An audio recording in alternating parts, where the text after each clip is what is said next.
and Princess Beatrice and Princess Eugenie and their spouses, because there had been quite a lot of Mm, speculation in the days before that either or both of them wouldn't be there. And so it was a surprise, I think, to a lot of mm. people that they were there, but a pleasant surprise. I think most people were pleased to see them. And although, of course, neither of their parents were there and weren't expected to be there, Of course. there was a great feeling, I think, among people that the sins of the father shouldn't be revisited on the children. Mm, And mm. they were well received on Christmas morning. It was nice to see that.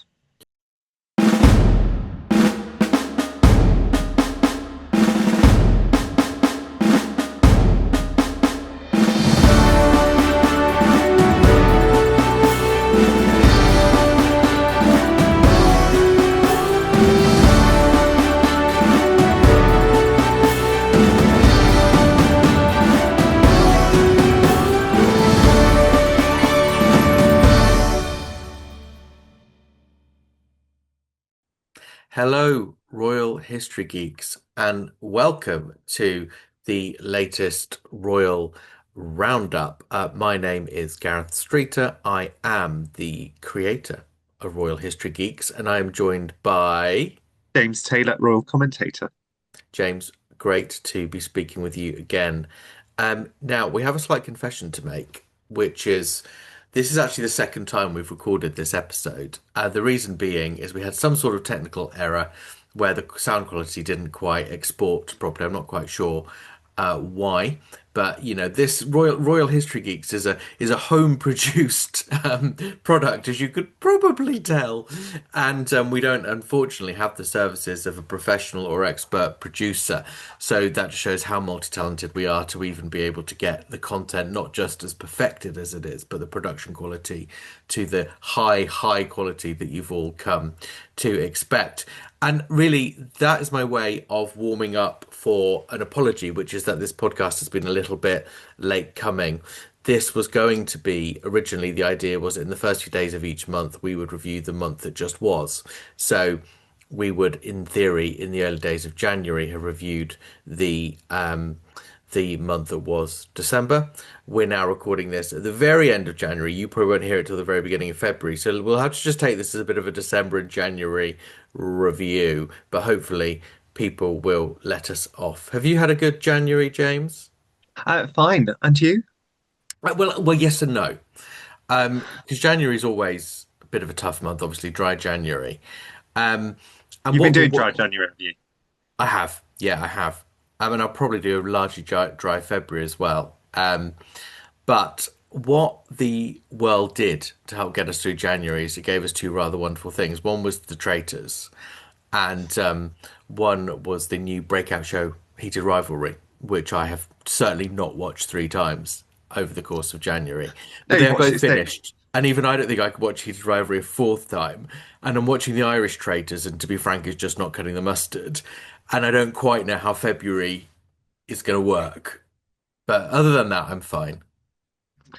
Well, you'll just have to just knuckle down and get on with it, won't you? Well, yes, I will. I will. Cool, you can always go to James for a shoulder to cry on, everyone. That's the kind of tough Yes. love that gets dished out around here. Well, let's cast our minds back to the tail end of December because Christmas is always a busy time for the royal family. It is, if you like, one of the royal features of the calendar where there is organized things that they do and appear that we engage with that become part of our national and indeed international traditions. So let's reflect on some of those for a moment. James, you were at Sandringham on Christmas Day, is that right? I was, yes. I travelled to King's Lynn on Christmas Eve, stayed there the night, and so I was able to be at Sandringham bright and early on Christmas morning. And there was a large crowd, several thousand people there, went to greet the royal family on Christmas morning.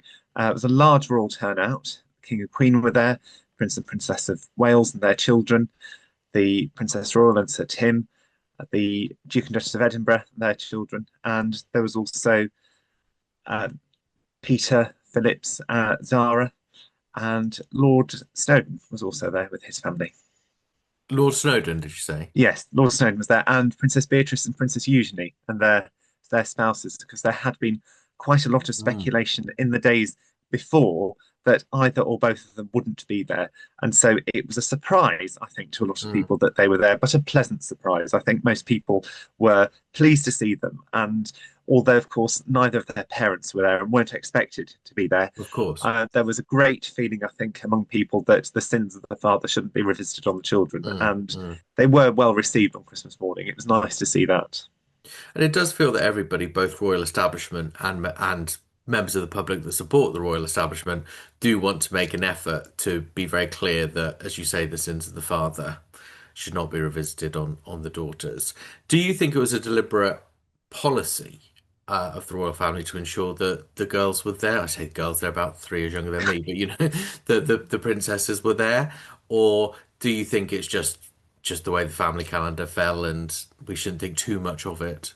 Well, I think both of those things can be true at the same time. I think Yes. it's a deliberate policy to invite them Mm, both there. Because if you think the year previously, Princess Eugenie had been abroad, and Princess Beatrice had also planned to be abroad, but she was heavily pregnant at the time, and so was advised not to travel. mm. And so instead of spending Christmas with her parents at Windsor, because if you also remember, that's when Andrew still had his title of Prince and Yes. Duke of York, but there'd been the headlines a few weeks before about the Chinese spy in Mm, 2024. And so it had been announced then that he wasn't going to spend Christmas at Sandringham with the rest of the royal family because he didn't want to overshadow the king and the rest of the royals. mm. So Princess Beatrice did go to Sandringham on in Christmas 2024 rather than with her parents. So I think that yes, it's a deliberate policy to make sure that they're invited, make sure they're included. But I think ultimately it's up to them where they choose to Of spend course. their Christmas. Yes, of course. And how regular attendees were they at Sandringham during their adult life in general? How unusual is it, or how common is it for them to be seen there? No, it's very usual for them to be Yeah. there, but of course their father was always there as well. Yes, yes, yeah. And in latter years, their mother too. Well, their mother in the last couple of years had gone to church at Sandringham with the rest of the royal family, Mm, but before then, she had certainly when the children were small and after they'd split, she did have a small cottage on the estate where she would spend Christmas, but she wouldn't appear publicly with the rest of the royal family. But right. no, they've certainly spent most of their Christmases as not only as children but also as adults at Sandringham. So Mm. it would have been unusual for them not to have been there. But of course, the situation with their father has changed markedly.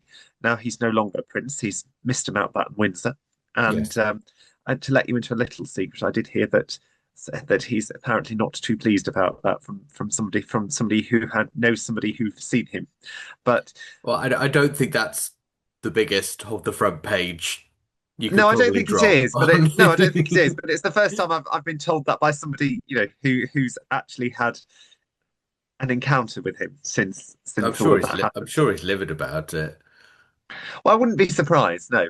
But yeah, so it's the first. So it would have been unusual for them, I think, not to have gone to Sandringham. Mm. But equally, they might have decided that they wanted to spend Christmas with their parents. It'd be interesting to see what happens next year, because Yes. of course by then Andrew Mountbatten Windsor will be living on the Sandringham estate full time rather Yes. than at Windsor. And so, I mean, very much doubt he'll go to church with the rest of It the royal does it family. does make Christmas quite awkward for the royals though, doesn't it? It does, it does. The Sandringham move. Well, it does, but at the same time, it's I think it's the least worst option of the ones that are available I because he has agree. to go somewhere. I agree. And if he doesn't go to Sandringham, the only other would be Balmoral, and I think that would bring its own I difficulties. agree. That And wouldn't be so, therefore, manageable. I think having him on the Sandringham estate is probably the least worst option of I all of agree. those It's that are just going to be available. interesting from the point of view of Christmas because we know Andrew doesn't always play ball in terms of he will push the envelope as he did a little bit at the Duchess of Kent's funeral. Yes, he of course had a legitimate right to be there, but the point of making a beeline for the Prince and Princess of Wales and trying to basically make himself look at the center of Well, he didn't. attention. Yes, I mean, as somebody who was there, he didn't have to go and stand right at the front. He didn't have Exactly. to, yes, and be quite so animated. He could have gone there, stood, nearer the back, like the Duke and Duchess of Gloucester did. Yeah. They were there. They weren't prominent. They, he could have done. similar but chose not to. So that's Exactly. where, I mean, I do not have a problem with Andrew, Prince or otherwise, going to events like family funerals and things like Mm. that. But I think the issue is more his conduct while he's there, Oh, rather than absolutely. But rather because, than of course, being there. but next year, it's all very well to say, all right, Andrew, yes, you live on Sandringham now, but you can't come to church with the family on Christmas Day. But who, in a world where freedom of religion is actually quite an important doctrine of Mm. the British state, how can you stop a man going to church on Christmas Day if it would be his local church, presumably? Quite, but the thing I would say to that is that there are several other churches in the vicinity that he Yeah. could go to if he wanted. So, for example, I mean, not so much now actually, because the King does go to Scotland after New Year, Mm. and did this year for a couple of weeks. But in the old days, the late Queen used to go to St Mary Magdalene on the Sandringham estate on the first Sunday after Christmas, possibly the Sunday after that. And then she would also attend church at other churches that are on the estate. So she would go to Wolferton, or she'd go to Hillington or Castle Rising. And Mm. so he could go to any of those churches if he wanted to do it. Yeah. It's not a question that that is the only church in the area that he could go to.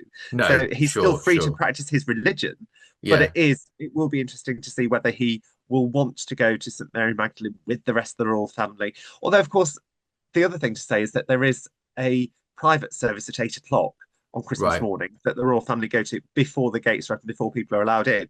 So there would, I'm not saying it would be a wise thing for him to do, but I can't see that there would be a that there would be a barrier to him necessarily going to that one, Mm. because the car can drive straight up and get straight out and go in.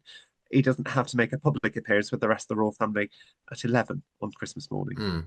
Mm. I think that's going to be could create an interesting situation in a few years' Well, time. I We think shall it see. might be wise if he were offered a trip to the Bahamas for Christmas next year. Yeah, I think that I can see something like that happening, and maybe his daughters will be prevailed upon to make sure he's not there.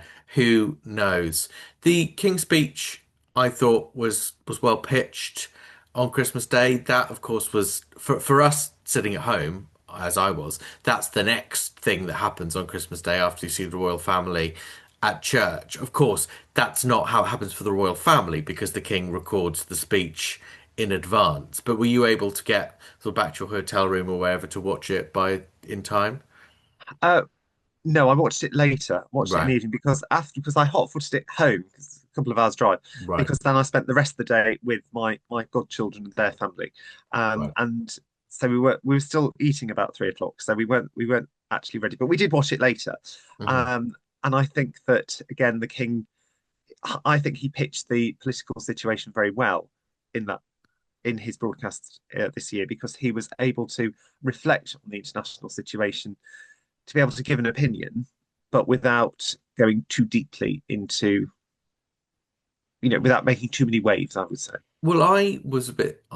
The Telegraph had a couple of weeks before Christmas, had sort of said that the king was going to do this major kind of political intervention, and it alluded to the fact that it was about the situation in the Middle East. And I was sort of watching the speech, sort of expecting this big kind of mic drop, and I got to the end, and I was like, "Oh, was that?" Like he was so subtle, quite appropriately so, but he was so subtle. I didn't particularly think it would be very difficult to accuse him of going beyond the realms of sort of intervention, appropriate intervention. In that, what he said, I think, was very subtle and very gentle. And of course, if you're a Christian speaking on Christmas Day about the birth of Jesus in Bethlehem, you're already talking about the Middle East. So it's not like it's a far-flung topic to weave into things. No, it isn't exactly. Any preacher would be talking about that Yeah. on Christmas Day.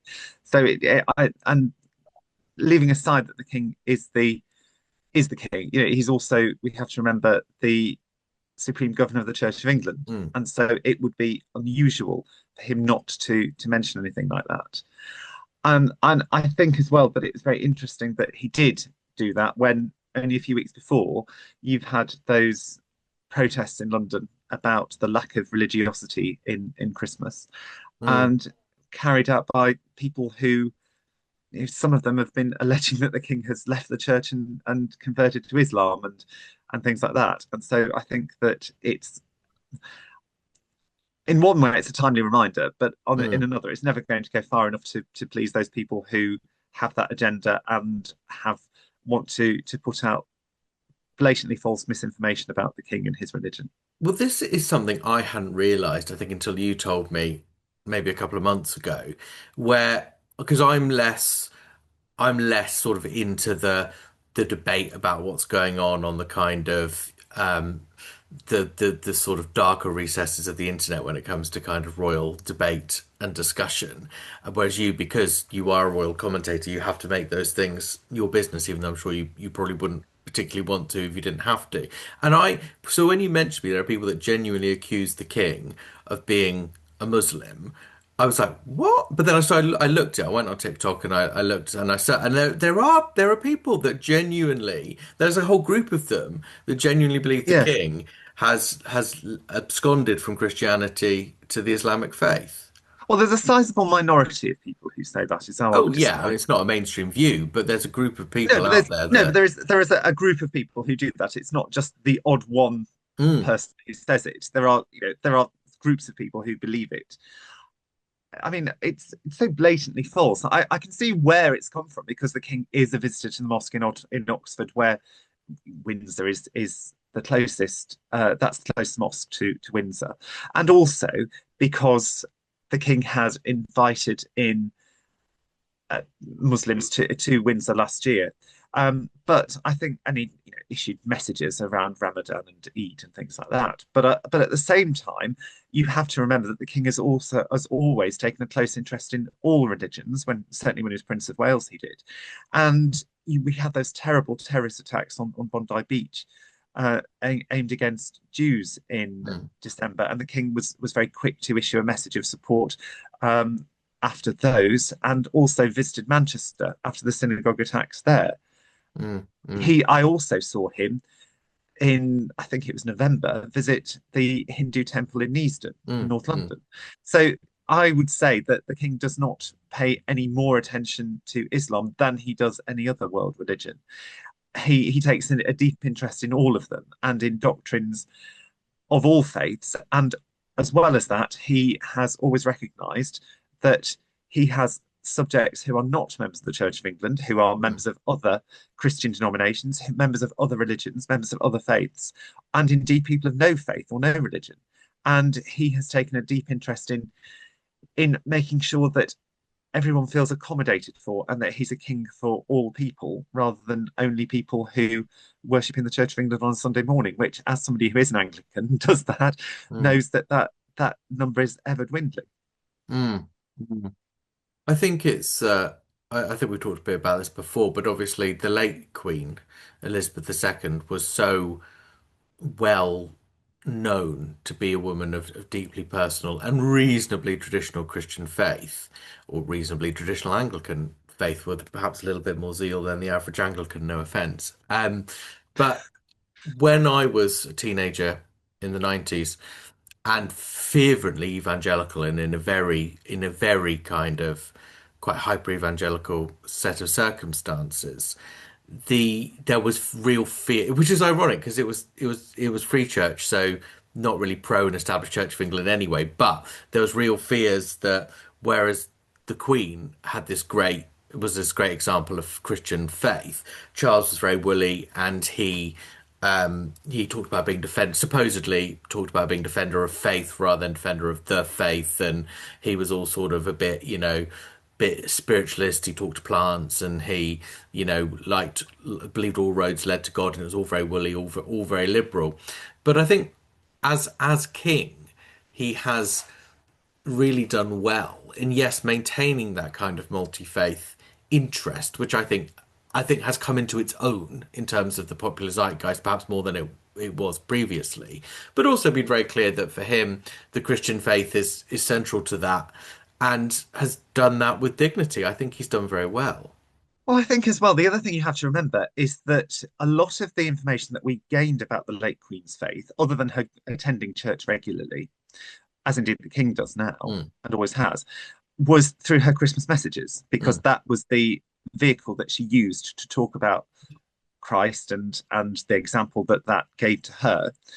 Well, the king didn't start doing those until after his mother's death. So you mm, can't compare like for like, because he wasn't in the same position to be able to talk about it in the same way that his mother was. mm, So it's one of those things that I wondered how he would react and how things might change, because there'd been all that speculation about him being defender of faith or mm, faiths rather than being defender of the faith. But equally, I think that I take a slightly more relaxed view, in the sense that you can't second guess it until you're in that situation. mm, And also, it's not as though he has said anything in the past which has suggested that he would be against the church, either mm, the mm. Church of England, or indeed the role of Christianity in national life. So I think that you both things can be true. You can be more interested in religion and spiritualism generally, or spirituality generally, sorry, rather that doesn't necessarily mean that he's any less involved Mm. in the church that he has been brought up in and that he now leads. And in the context of the UK anyway, the sovereign has always got a dual religious um, obligation because they have to uphold the freedom and Anglican settlement of the Church of England in England and the freedom and independence and settlement of the Scottish Church as well, Yes, and which of are course, different.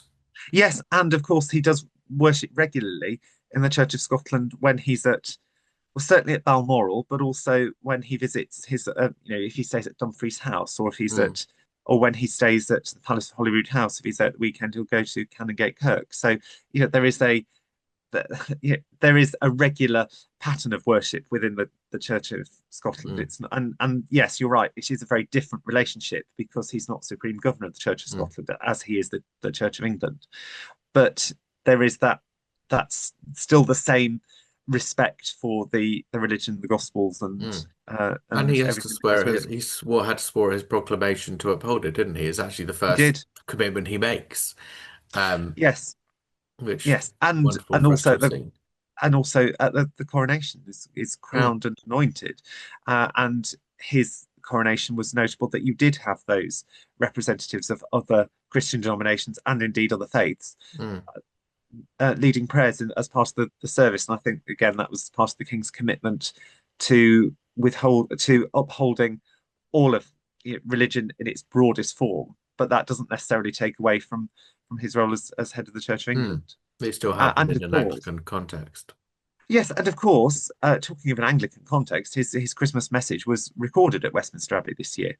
Right, right. Mm. So It was, yeah, very nice. the, yes, it was, and of course, I think that we can't leave the subject of church and Christmas without talking firstly about the Princess of Wales carol service, Well, I was because going that to was ask you broadcast about on that. Did you Christmas go Eve. to Yeah, the carol service? I mean, I know you weren't one of the guests. I mean, did no, I you wasn't on the guest. attend No, the? no, I didn't this time. I have done before, but it's quite challenging for photography because it's quite dark anyway. And this time the weather forecast was awful. It was lashing it down with rain, and so I Mm, thought standing where you have to stand outside Westminster Abbey in the heavy rain like that, it would be bad for photographs. So I didn't this time, but I have gone previously, and I there was a large royal turnout there, because you saw the Prince and Princess of Wales and the children, and members of the wider royal family. I mean, the Gloucesters were there, and Lady Gabriella Windsor, or Lady Gabriella Kingston, was there as well. And so several of the cousins were mm. supporting her at the event. It's just And such a and lovely Duchess of thing. Edinburgh was there quite prominently as well. She always attends these things. It's such a lovely thing. I just think when you look at the Princess of Wales, this woman, same age as me, very, very young. Uh, Catherine Middleton Virtually a was child. basically, grew up completely outside the royal family, completely outside circles that mixed with the royal family, but is demonstrating her understanding of what it means to be royal in the 21st century as well as any and better than most.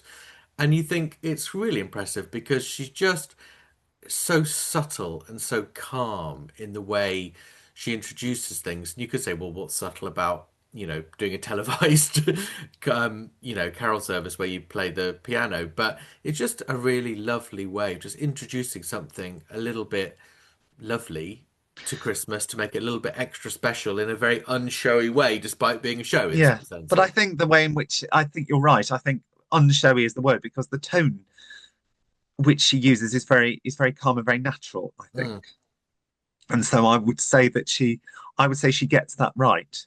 And mm. certainly Christmas morning, they, the Prince and Princess of Wales and the children were certainly the most popular for people to Oh, be sure.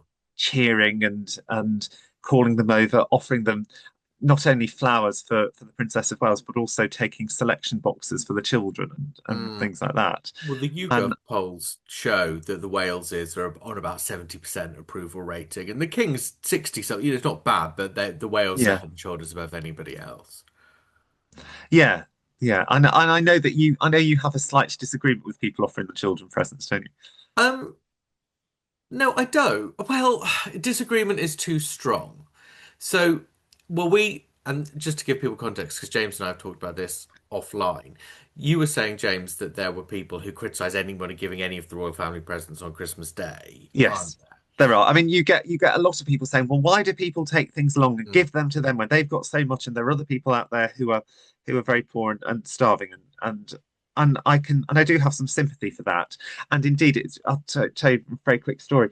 On mm, the Sunday after Christmas, I went back to Sandringham because the royal yes. family attend church again. Smaller royal party, but even so, quite a significant number of them will go to church again. And I had an older lady with me, June. Always been a friend of the family, and so she had a bunch of flowers that she was going to hand over, and she was going to give them to the Princess Royal because the Mm, Princess Royal was the first royal lady to yes. walk down the steps, the most senior royal lady there. And the Princess Royal said, "Oh, don't give them to me. Give them to somebody else who needs them more." And so I thought that was quite charming. Although having said that, she did then give them to the Duchess of Edinburgh. The poor So relation. That's just Anne not wanting to have to faff around with a bunch of flowers, isn't it?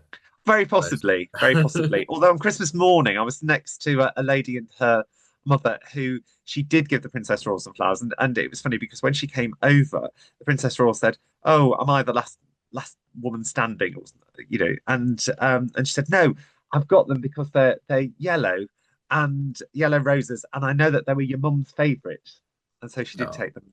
exactly. And so my point on giving gifts to the children, and I'm not saying that I'm against it, but my reservation is I think it's very awkward for a child of any age, but either young or teenage, to know. I think it just puts them in a very awkward position because they'd be it's just a bit awkward to have to deal with adults full stop at that age. Also, they either look overexcited and over happy, in which case people think that looks sort of greedy and sort of entitled in a sense, or they look kind of reserved and thank you, but it's quite muted, in which case they then look ungrateful and like they've got everything they want anyway, so what's this peasant, I think it's a very very hard thing for a child to pitch. And I think it's also slightly strange to give gifts to a child you don't know, but that's just my personal reservations. It's not for me suggesting Yeah, I mean, they've I got can wonderful see motives. I can see how it might look embarrassing for people, for the children, for having to receive gifts from people that they don't know. But I would also argue that that's something that they have to get used to in their adult life as members of the royal family, I and agree. so Yeah. it's probably part of their training as well.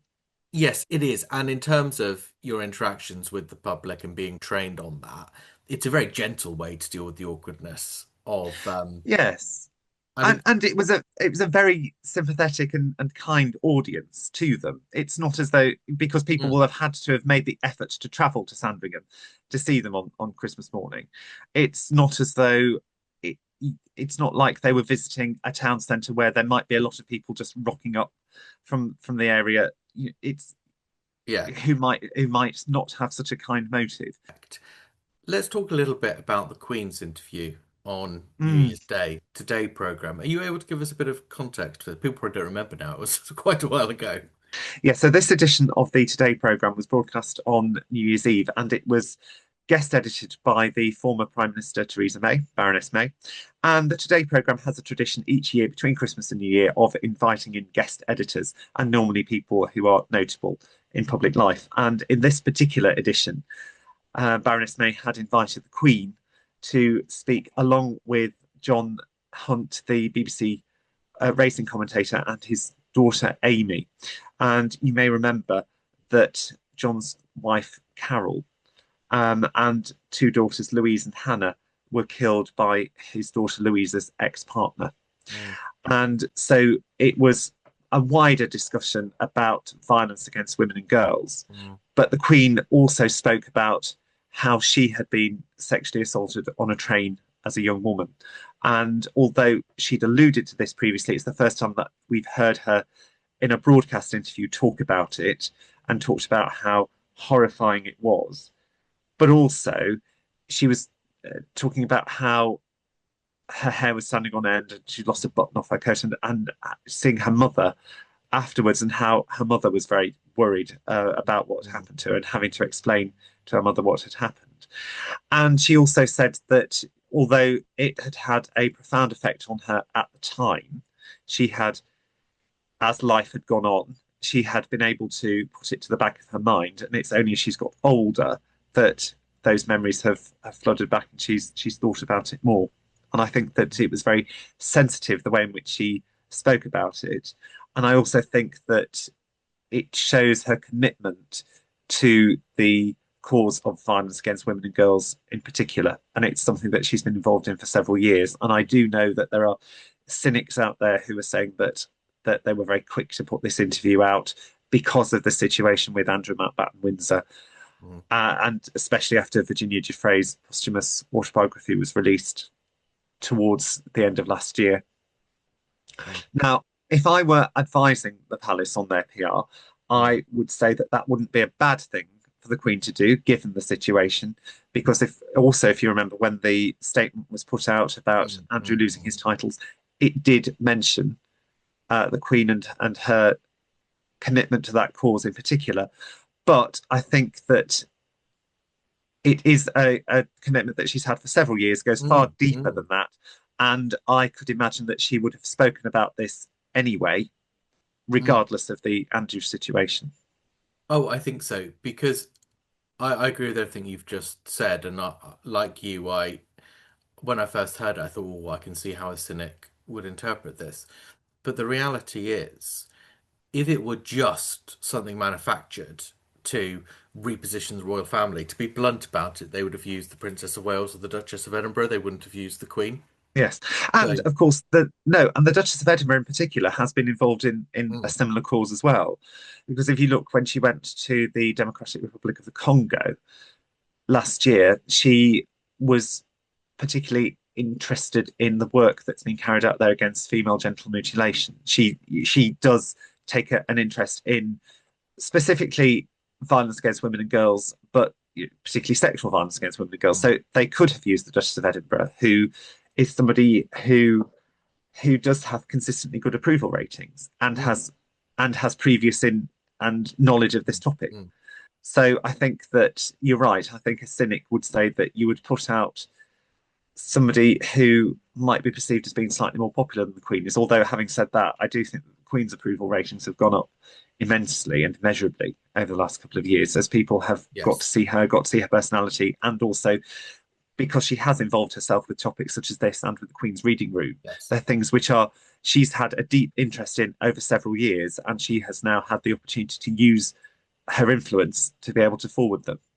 Yes, I think the headline approval ratings, and I think YouGov, as far as I know, are the only agency that do regular polling on this. But I think her headline figures are lower purely because the Queen has a hardline group of people who will always disapprove of her, if you see what I mean. So that the overall net is dragged down.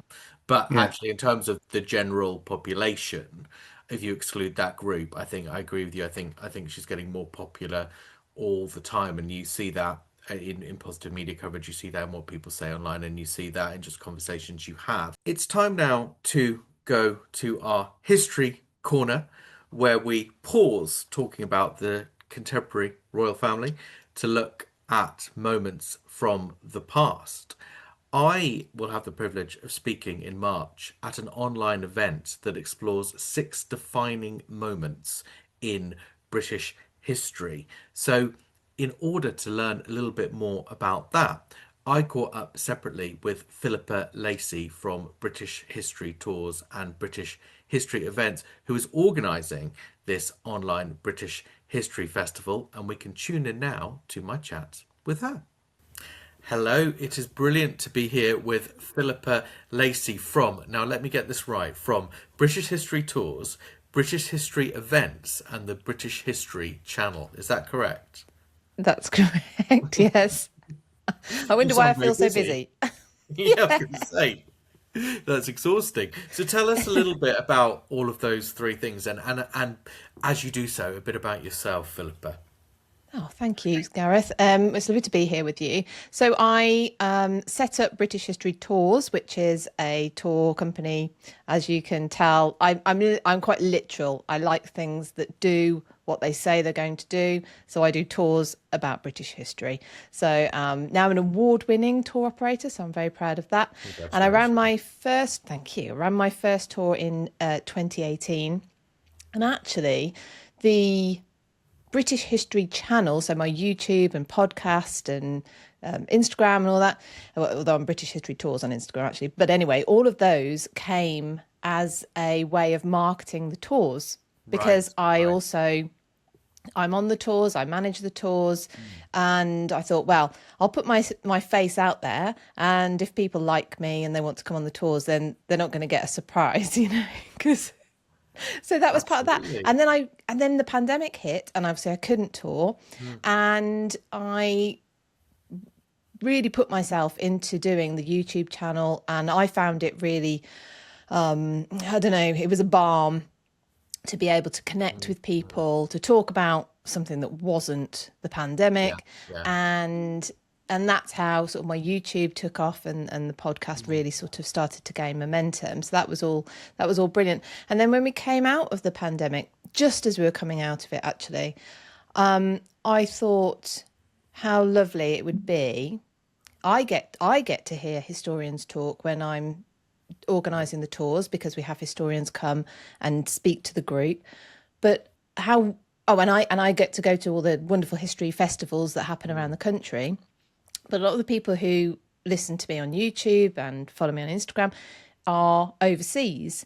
And so I thought, what nicer way to kind of bring it to people than have an online history festival. So I started doing those in 2022, and that was British History Events. So that's how all those three things sort of came about and fit together. That's where the festival comes from then, which we're going to be talking a little bit about today. Just pick up on your point about people seeing your face and then wanting to come on your tours. It makes a lot of sense, because I think with history, we're always looking for guides, be that literally to go on a guided tour, or be that in terms of people whose books we want to read, whose content we want to listen to. And you do need to form trust with that person, because history is such a vast topic and it literally gets bigger every day. So to navigate your way around it, even just British history, or even just an element of British history, you do need to have those sort of trusted figures, don't you, that you follow. And it seems that people are latching onto you as one of those trusted figures that can help them curate their own history experience. Does that feel like quite a big responsibility sometimes? Yeah, I suppose so. I mean, it does feed into my attitude towards it, although I was never ever blasé, to the point where actually I probably should have done a lot more content in the early days when there were less people doing it. But I was so concerned with being so precise and correct that I could have been a bit easier on myself and produced more stuff. I think there is an issue now, because being a content creator in and of itself is now a thing that when I began, it wasn't. People were creating content, but YouTube was, for instance, full of how-to videos, how to do your makeup, how to crochet, how to cook, whatever it was. It was to do something. And now people are on Instagram and YouTube and TikTok and everything in order just to be a content creator.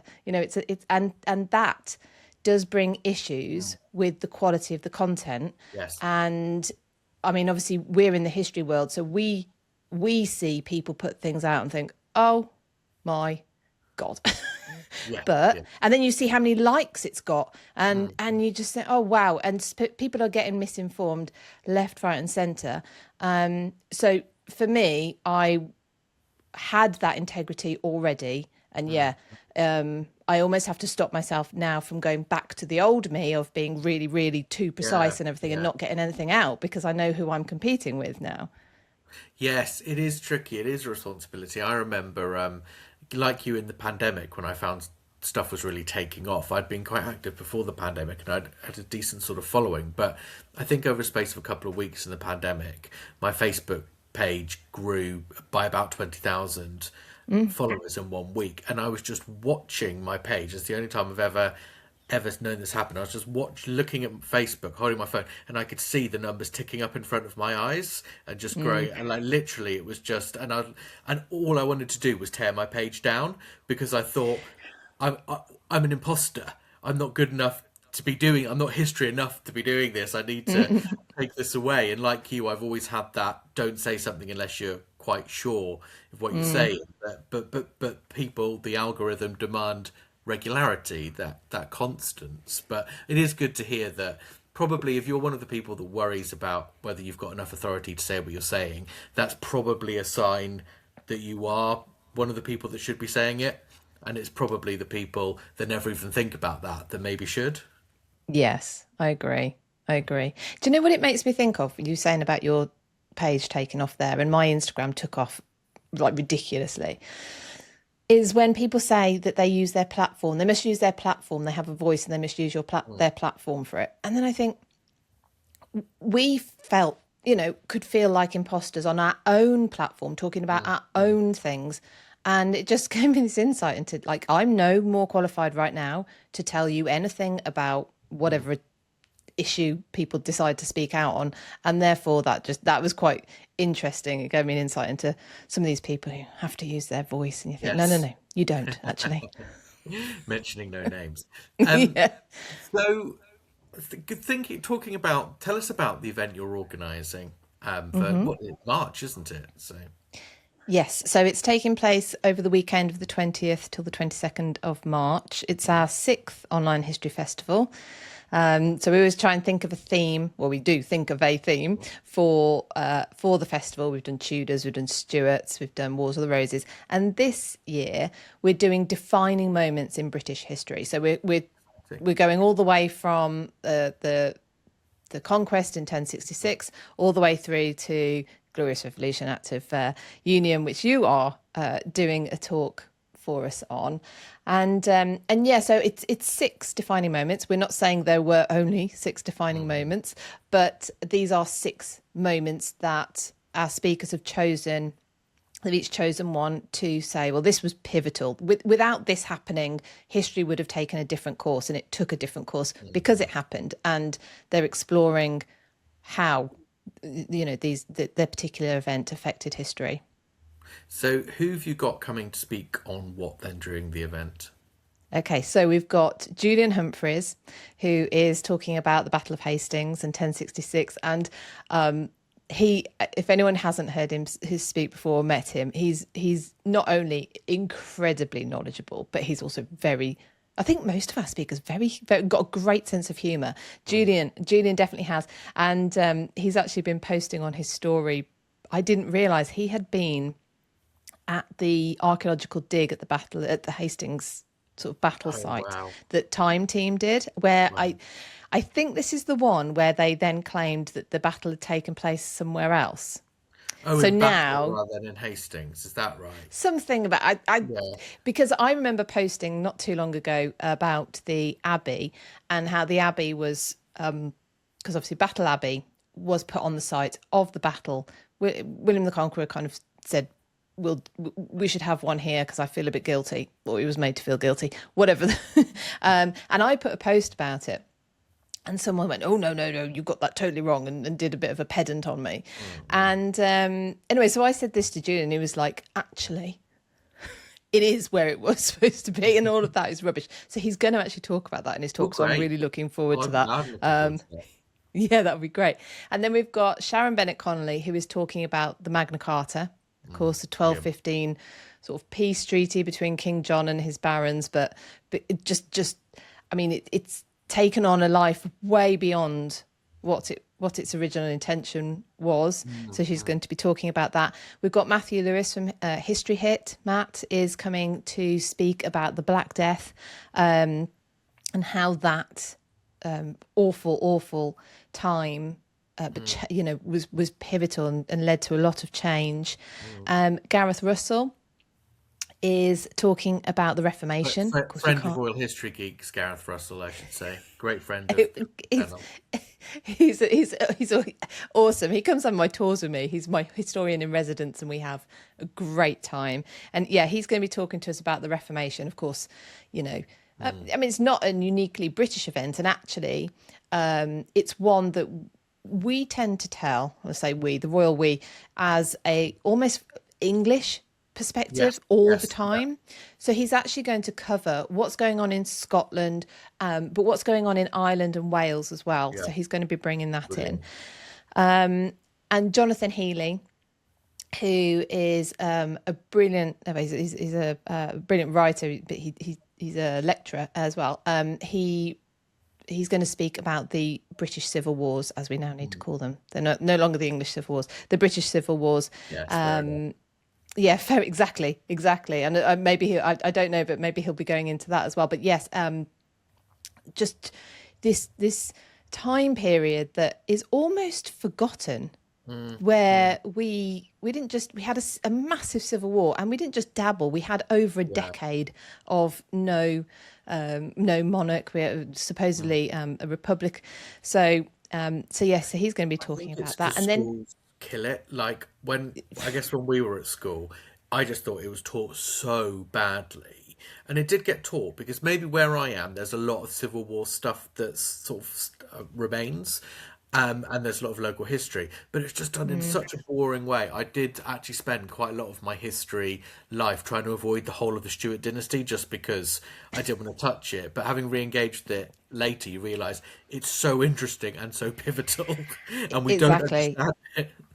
I totally. We've done two of the online history festivals have actually been on the Stuarts, because once you get into that period, you realise so much changes with the Stuarts, that it's something that is incredible, actually, that it's not more interesting to people. But like you say, I mean, what's taught in school tends to be what's within an hour coach trip to take the kids on on an outing.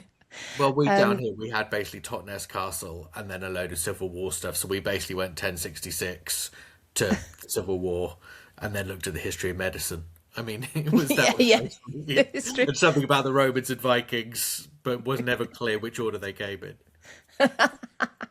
Yes.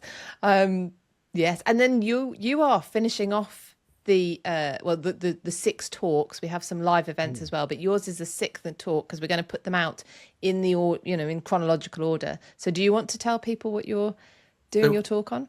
I'm primarily speaking about the Glorious Revolution of 1688, generally seen as one of the most defining moments in British history, generally seen as a defining moment in the birthplace of democracy, or at least constitutional monarchy. And then, because no event can really be studied in isolation, I'm just dovetailing in the Act of Union of 1707 into that. Not in anywhere near as much detail, but almost as a conclusion, a natural and logical conclusion to that period. So it's good that we're having quite a bit of Stuart context, actually, because it means we don't all have to do perhaps as much scene setting as we might otherwise, and get into the meat of our topics. So it's going to be great. I'm really looking forward to it. One question I had for you, because as I've been preparing this talk, I've been re-engaging a lot with the topic. And I mean, I know the topic well. So I guess what I've been mostly re-engaging with is how other people are talking about the topic at the moment, and how that's changed since I was last doing it. And obviously, a name like the Glorious Revolution lends itself to people saying, aha, but how glorious was it? And there's very good reason for that, because we do have an over romanticised view of it in England in the way they don't in Ireland or Scotland, where we say it was bloodless. Well, it wasn't bloodless, and it particularly wasn't bloodless in Scotland and Ireland. But as a result, I'm finding a lot of the scholarship today and the commentary outside of scholarship today is so negative and so keen to take away anything glorious from the Glorious Revolution that it kind of plays into this narrative that just the past was bad and we need to be ashamed of everything, which is something I really want to challenge and rescue this little epoch from, because I think it's so important to be proud of, if you like, the British achievement that we see in the defining moments of our history, as well as learning from the British mistakes. And I was just wondering whether you, in part of doing these events and part of your general career in history, find that we need more pride if we're really going to discover the past, or whether we can just be completely sort of neutral and cold about it. I mean, I've never shied away. I just find it interesting. So I don't know that I've ever come at it as... I certainly don't come at it with an agenda of bigging up the British or equally, bashing us down.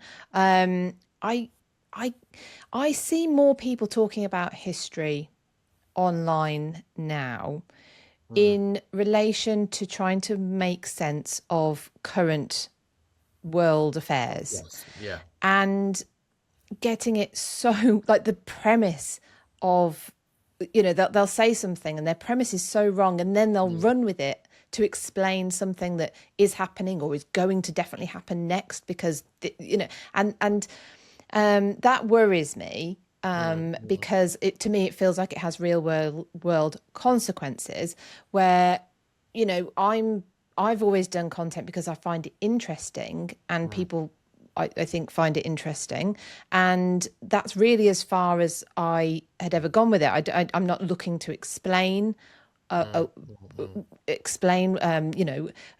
excuse. Just tell it as. I mean, there's always an element of kind of assessment, and as I get older, I've had more life experiences that I do feel like maybe gives me more insight into someone who's gone through something similar to me. But I don't think I would. But I would be careful of claiming. I think the claims of history are a little bit too large, and that's either way. I think. And I was speaking to Amy Jeffs. She's just written a book about folk songs and folklore, and how that they're actually out there performing these folk songs, and telling these stories, and they're coming across this in person with people sort of worrying about whether or not they should have pride in this history. I don't think we need to avoid having, being proud of our own history. It doesn't mean it's not a zero-sum game, and I think sometimes that's how it's put across, and it's not. So we can be proud, and we can love all the other history that's around there as well. Most of my audience, I don't know, but yours aren't British, and just love our history. Yeah. I mean, come on, the stories are fantastic. So they are, and I think sometimes it's sad when you think that so much of the world wants to engage with British history and celebrate it, not uncritically, but wants to engage with it. And sometimes I think in Britain itself, there's an attitude of it's something to keep at arm's length, or to only be seen through a certain prism. I mean, the British have this tall poppy syndrome, famously. Yes. Yeah. And so we're never supposed to get too bold, too above our own station, too, what's the word I'm looking for? So we're not supposed to big ourselves up. I can't think of the proper word. And I think there's a bit of our culture in that. Yeah, absolutely. No, I think that's absolutely right. Well, I hope that this event gives people an opportunity to learn as well as to celebrate some of these defining moments. And I think crucially what it will do so well is that whenever something has been billed as a defining moment, it's always studied and talked about for its significance in terms of what happened later and how it fits into a sequence. And that's important. But sometimes, too often, we don't just think, what did it mean at the time? What was actually happening day in, day out? And what did it mean for people then? And I think that, from everything you said, I think the event is going to really help people rediscover that. Good. I hope so. I hope so. Because of course, I mean, it's something I talk about all the time, and I'm not the only one. Of course, we're looking back on history. So whenever we get the opportunity to tell it forward and remember that the people living through it had no idea what was coming, that there wasn't actually these logical steps that were going to lead to an obvious conclusion. I think that really helps us understand better. Yes, absolutely. So where can people buy tickets? So if they go to, do you know what? This is the only bit I didn't get ready. Hold on. Let me get this. Right. Let me get this right. So if they go to britishhistoryspringfestival.eventbrite.co.uk. So it's britishhistoryspringfestival.eventbrite.co.uk. Then they can get tickets there. You can also, we'll be sharing posts on Instagram and whatever with links on the run up as well. So, but yes, right. Then the tickets. Sorry. So I say, for those listening to this on YouTube, we'll put a link in the comments to where people can buy tickets. Thank you. Yes, and we've priced it so that it's really reasonable. We want as many people to be able to access it as possible. So the price for the ticket is for the entire weekend. And not only do we have the 6 talks, but we have a live Q&A session with all 6 speakers. So everyone will get their a chance to watch that, hopefully put in a question, and then we finish off. So I and my friend Catherine, we host it, and we finish off the whole weekend with this fun, just for fun quiz, which will be based on the talks, but it's a nice way to finish it off. That sounds really fun, and hopefully nobody will throw in any questions that get the panel debating or arguing about anything too ferociously. Yeah, we haven't had. I don't think we've had any arguments so far, but You never know. You never know. Have a couple of drinks beforehand. You never know what might come out. I jest, of course. It will be nothing but a constructive conversation. Well, always best to see things live, though, just in case we have to edit them afterwards. Just in case. Philippa, thank you so much for joining us on the History Corner. As you say, it's going to be a great event. I encourage people to book their tickets, and hopefully you can come back and talk to us about something else in the History Corner very soon. I'd love to. Thank you, Gareth. And we're back. As I say, if anyone wants to buy tickets to the event, you don't have to come to my talk. You can go to any of them. We'll put a link in, for those of you listening on YouTube, we'll put a link so people can go and purchase tickets. And if you are looking for them, if you just Google Defining Moments of British History Online Festival, you should be able to find the tickets quite easily. But back to today.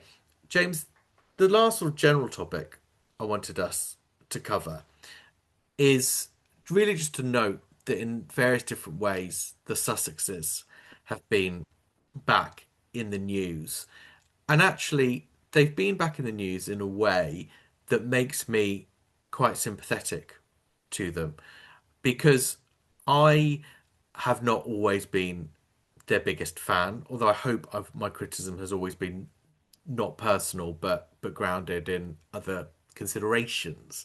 But I actually think they've had a bit of a rough ride at the beginning of this year. What do you make of the various stories that there's been bouncing around? I think with them, it's difficult to be able to make a judgment, because anything that we hear from them seems to be quite highly filtered or isn't confirmed. So it's always it's a difficult one to be able to make a judgment.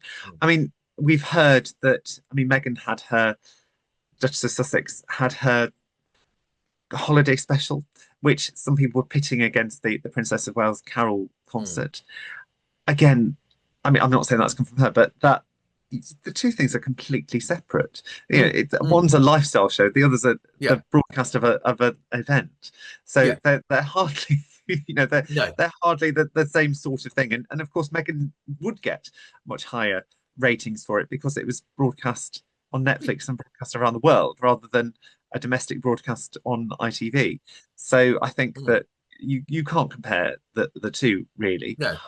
And then there have been reports that her series um, with Love Meghan has not been renewed by Netflix for a third season. Mm.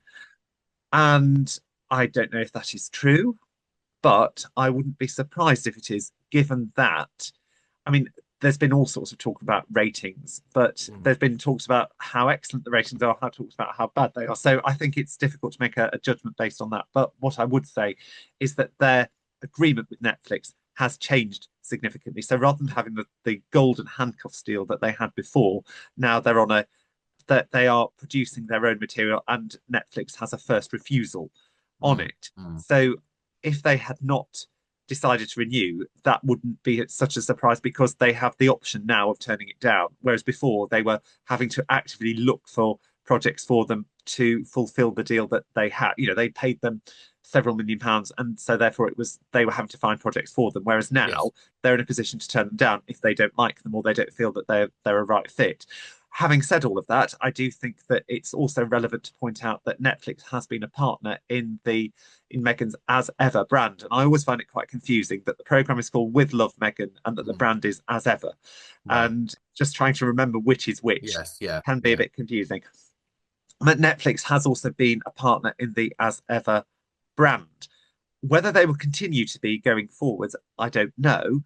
But they've obviously had enough faith in her products to be able Yeah. to support them in that way.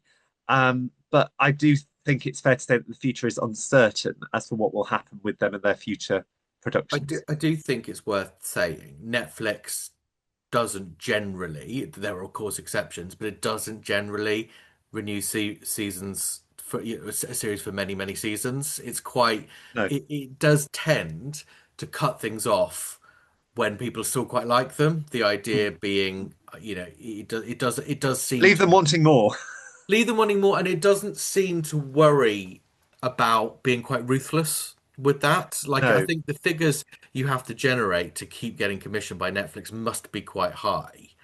yes, I guess what worries me about this whole narrative, um, it's I'm a very proud Brit, but the one way that I wish we were more like the Americans is I hate our tall poppy syndrome, and I hate our whole culture of ha, you tried something.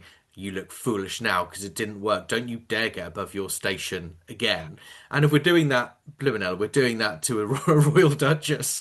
What cultural expectation does that create for everyone else? So I got quite angered by an article on the you 10th of angered. January. Me angered because I'm a grumpy old man now. I got quite angry by an article on the 10th of January in the Telegraph by William Sitwell. Headline is When Meghan can make 27 million selling jam, you know society is broken.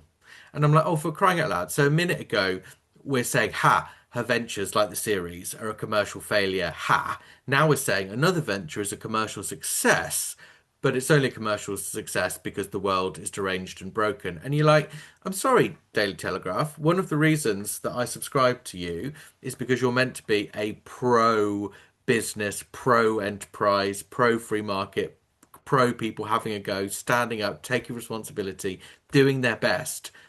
And then you're laughing at someone for doing that and saying that their commercial success is a sign of something weird in society. It's like, what are you doing? This isn't fair on Meghan. No, I don't think it is fair. And I think that whatever you say, whether you like her or whether you don't, you can't deny that she's made a success of her commercial ventures.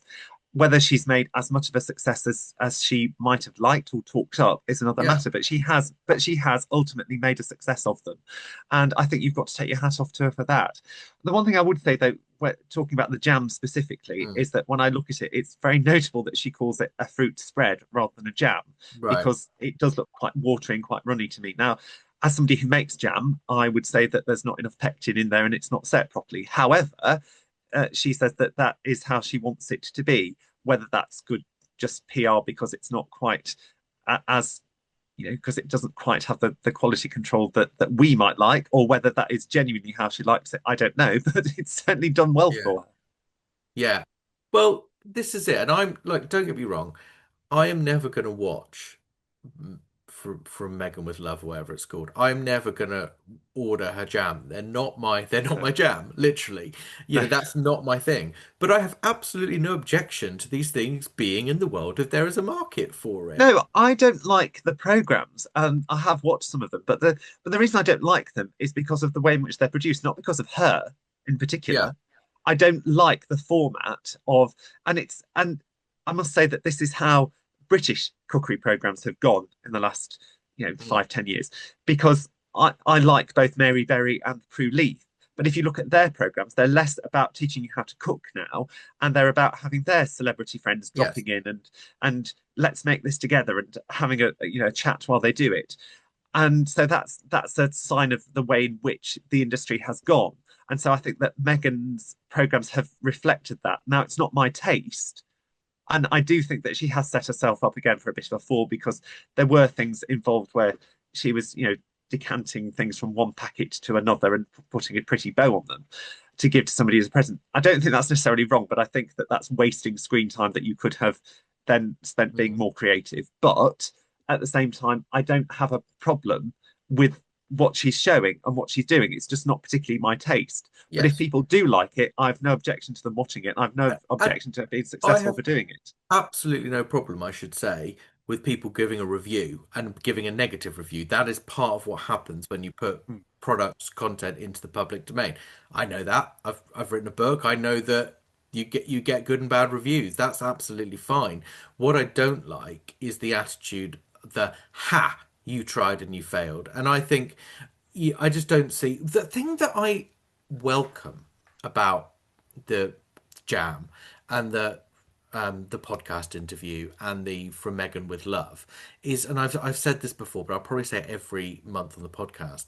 I welcome the fact that they're doing these things because I finally see what it is they want to do that they didn't feel they could do within the royal family, and I didn't really understand what that was because as you've so rightly said before, well, you can champion causes within the royal family, you can do these things, but you can't really do it where you put yourself and your personal brand so front and center because the royal family really is about pushing others forward, and Yes, it I is. And have no yeah, and I objection to think that. no, I think that but that's a double-edged sword for her, though, isn't it? Because I think that she had exaggerated the way in which she was treated within the royal family, in the sense of she's now saying, oh, she felt like Princess Ariel. She'd lost her voice, and you think, well, you were able to champion causes, and you did champion causes when Mm, you were there. You weren't perhaps able to do it in the way that you are now, or the yeah. way that you wanted. But I think it's unfair to say that you weren't able to do any of that because we saw her do Yes. it. Well, look But at look at the Queen in January. What we were just talking about precisely. earlier. And we've talked about the Duchess of Edinburgh doing similar things, Princess of Wales. So I think it is possible for royal women to have a voice, but the issue is really with that is that you are then highlighting the causes of others rather Yes, than putting yes. yourself there.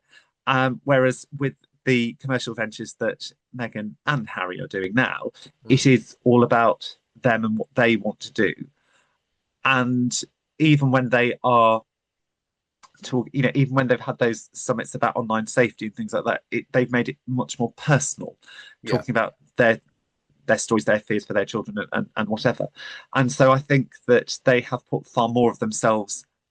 I mean, I realise that we've just been talking about the Queen talking about one of her experiences as a young woman, but that's done quite sparingly, whereas Yes. Harry and Meghan Yeah. do that on a much more regular basis, and so we Yes. see them reveal a lot more of themselves, which is why, and I know we're going to talk about Prince Harry's been back at the High Court again with his case, not just his case, with the case against the Daily Mail Group, of which he is one of the main claimants. But what I would say is that again, it's a difficult one because with the issue with them and their privacy, Meghan did give a really good example, and I do actually agree with her on this. That if somebody were to show you a picture of their children on their phone, Mm, that doesn't then give you the right to scroll through all their other pictures and to be able to save them to your own device. agreed. And I agree with her. But at the same time, I think that because they have given so much of themselves and Mm, so freely, it's then difficult to be able to put the genie back in the bottle and say, but we want this to be private, but we don't want this to be. And It- because, or yeah, particularly with when you look at the Oprah interview with Spare, all of yeah, those things, yeah. it's then very difficult for you to be able to keep control over that image.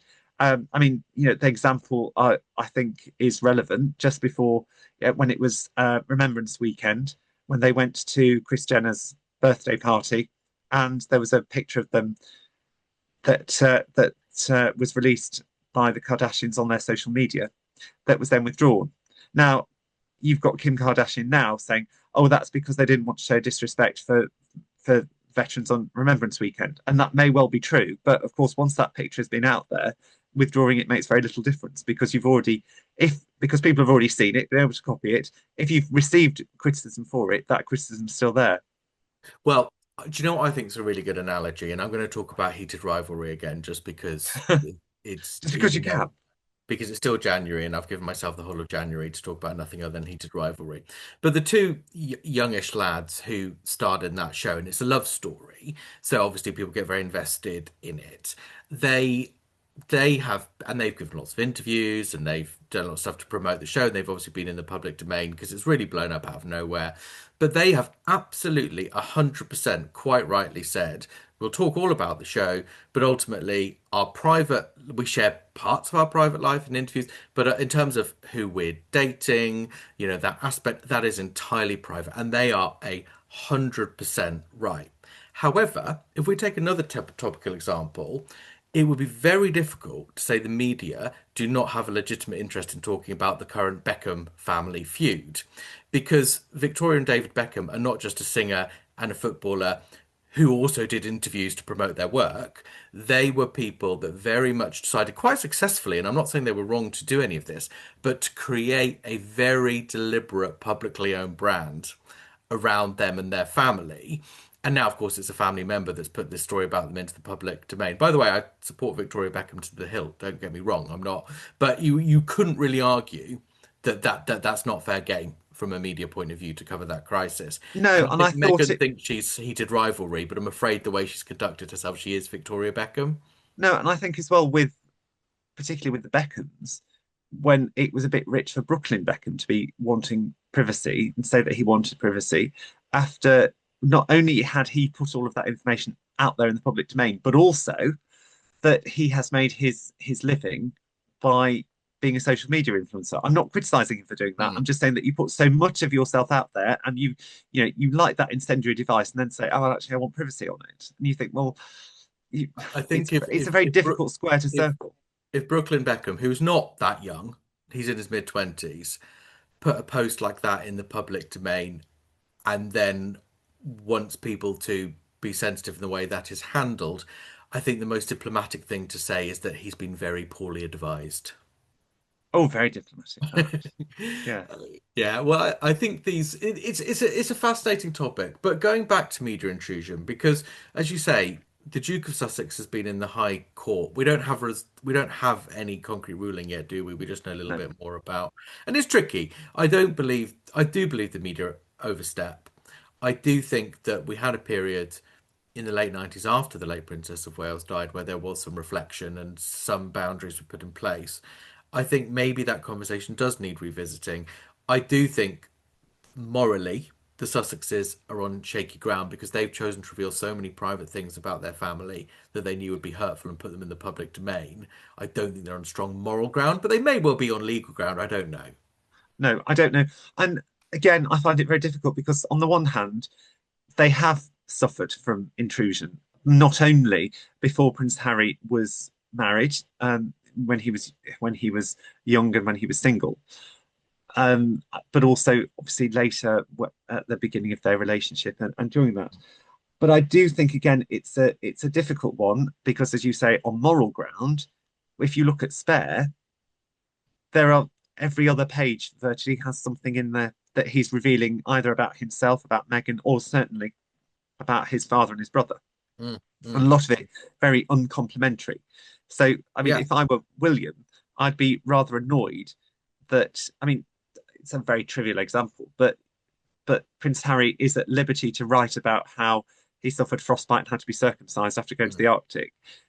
but I'd be rather annoyed if I were William and Yeah. he'd revealed that about me Yeah. without telling me first. Oh, and there's so much. And the whole, he actually writes, my dad does these embarrassing exercises in his pants and he'd be so embarrassed if anyone ever found out. You just told the world.